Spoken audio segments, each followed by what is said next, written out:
Hello there and welcome back. Now, we're going to get started on our shot real quick, but let's go over setting up our project.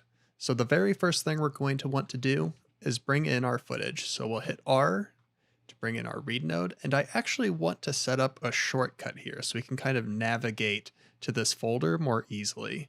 So what we can do is we'll hit this plus button here, and this will give us a couple different options. It'll give us the folder that the File Explorer is currently in. That's what we want in this case. Then we can change the name. We're going to go with RBL for Rebelway. And then what we have here are the various contexts that you can open the file browser in Nuke. You can open it looking for images with a read node. You can open it looking for fonts. You can open it looking for geometry. That's what all of these different options are. And it's asking you, hey, when you open me from a given context, when do you want this shortcut to appear? Typically, what I do is I just check them all because I rarely don't have all of my elements in a singular place. So we'll check them all here and hit OK. And there we go. It just added our file path right here. So I have that selected. We'll go to our footage and let's bring in our footage 01. All right, there it is. We can view it. This is the same footage we saw earlier in the class. We'll just play this really quick. All right, so we have our footage in. Let's look into setting up our project. So to get into your project settings, you click in your node graph here and you hit S. All right, so it's brought open our project settings tab. So let's look at what's going on in here. So there are a lot of different things you can do here, but we're just going to look at a couple of the main options when you're first starting out your project. The first is your frame range. And as you can see, it has defaulted our frame range to the footage that we brought in first. So that's actually what we want. Nuke is smart enough to automatically set this up for us. Say we brought in a different piece of footage that went from frame 1 to 100. We've just reset up our viewer playback bar here. It now only goes from 1 to 100, but we want this to be 178. All right, that matches our footage. Excellent. Now the next thing you're going to want to set up is your frames per second. And you want to make sure that your frames per second is set to match your main footage. If you're not sure what it is, again, you can go into this handy metadata tab and just look through some of these values here, and you can see our input frame rate is at 24 frames per second. Now it can be kind of hard to see this information when the properties are hidden so far down. Now let's look at a different way to see node properties. So I'm just going to close this box right here and control double click. And now we have a floating panel with our read node settings. So now we can more easily see that our information is correct. The big project setting that Nuke doesn't automatically set for you is the format size. We want to make sure this format of our main footage is the format we're set to be working with. So let's click here, and Nuke has actually noticed that there's a new format brought into this project, and it's made it a preset for us right here. So we're just going to select this. And now our project format is set up to match our footage. This is important because any node you make is going to default to this format size. Let's close out of this and take a look at that really quick. Let's make another checkerboard. And let's pretend I can spell correctly. Excellent. This is 1920 by 816 because it's basing its size off of the root format.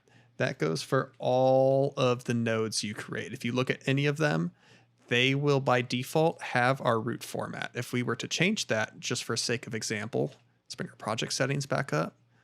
You'll notice all of these snap to different format sizes. So this is very important to set. We'll get rid of all these nodes and go back here. All right, bring our project settings back to the top by hitting S. Now you can change color management. We'll get into this later when we start looking at ACEs, but for right now, the defaults are fine. So our project is now set up. That's really all we need to change is the frame range, make sure the frames per second is correct, and get our format selected, and we're ready to rock and roll. Now that we have our project set up, let's start analyzing our shot. This is a very important part of compositing that often gets overlooked. A lot of the time, you'll get footage and you'll just start compositing with the mindset that you'll figure it out along the way. This can cause a lot of headaches and struggles later, so it's always good to just sit there, even if it takes 5 minutes, and try to identify what exactly you need to do for a shot. Now let's take a look at what we're trying to do here.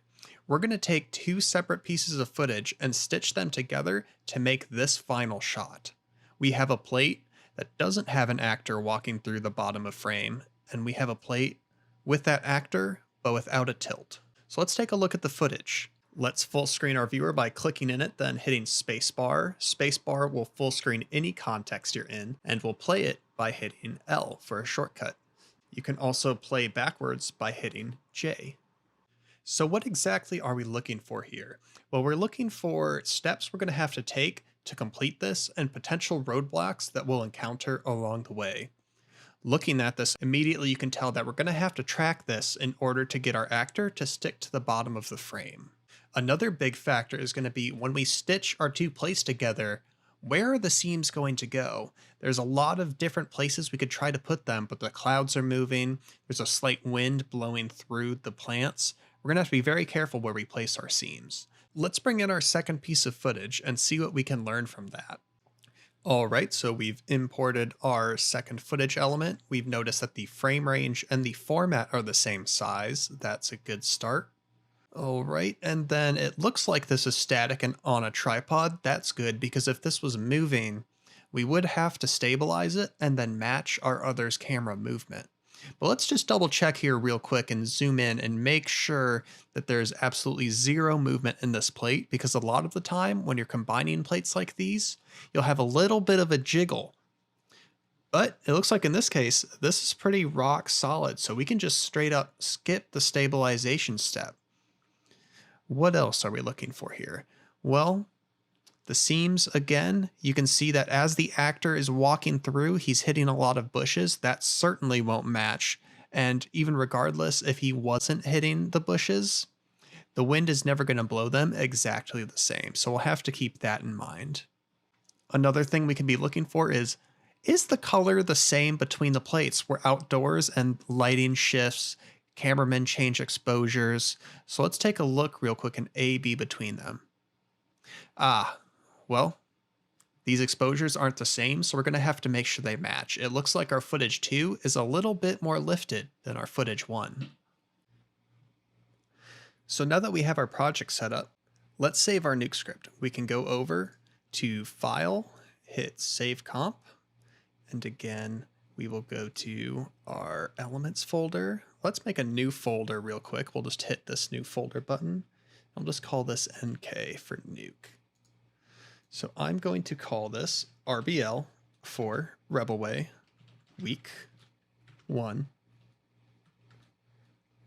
V01. It's always important to have version numbers because you're going to be iterating, and when you change your mind later, you're going to want to be able to go to your backups.